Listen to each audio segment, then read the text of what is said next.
Iti damag negosyo. Bimabati $103.97 billion ti gross international reserves ti Pilipinas idi katapusan ti Mayo. Kababan a level ti uneg ti 10 a bulan segun ti Bangko Sentral ng Pilipinas. Nabababa daytoy iti 0.3% no ikumpara iti $104.33 billion idi Abril ken 1.2% no ikumpara iti sumetlaeng a panawen idi napanatawen. Segun ti Bangko Sentral ng Pilipinas, kangurunaan a rason ti bimbabaan ket iti panagarama ti gobyerno ti foreign currency deposit tapnon makabayad ti utang ti sabalya pagilian.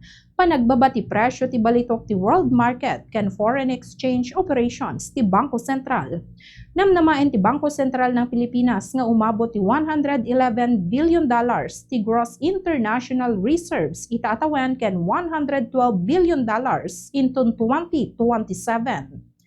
Ti sukat ti piso, kadagiti foreign currencies may basar ti closing transactions ti Bangko Sentral ng Pilipinas ken Bankers Association of the Philippines itangamalem. US dollar 61 pesos and 55 centavos. Singapore dollar 47 pesos and 90 centavos. Hong Kong dollar 7 pesos and 87 centavos.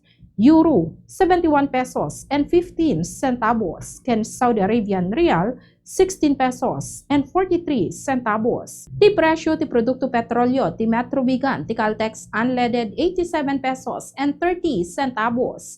Ti premium 90 pesos and 80 centavos. Ken ti diesel 81 pesos and 80 centavos. Ti Petron unleaded 82 pesos and 10 centavos. Ti premium 83 pesos and 10 centavos. Ken ti diesel 82 pesos and 70 centavos. Ti Shell unleaded 87 pesos and 10 centavos. Ti premium 88 pesos and 50 centavos. Ken ti diesel 85 pesos and 40 centavos. Daytay ti damag negosyo para iti Bombo News and Views. Daytay ni Bombo Junari Sabal Alcartado, and this is Bombo Radio Philippines, the #1 and most trusted source of news and information. Basta Radio Bombo!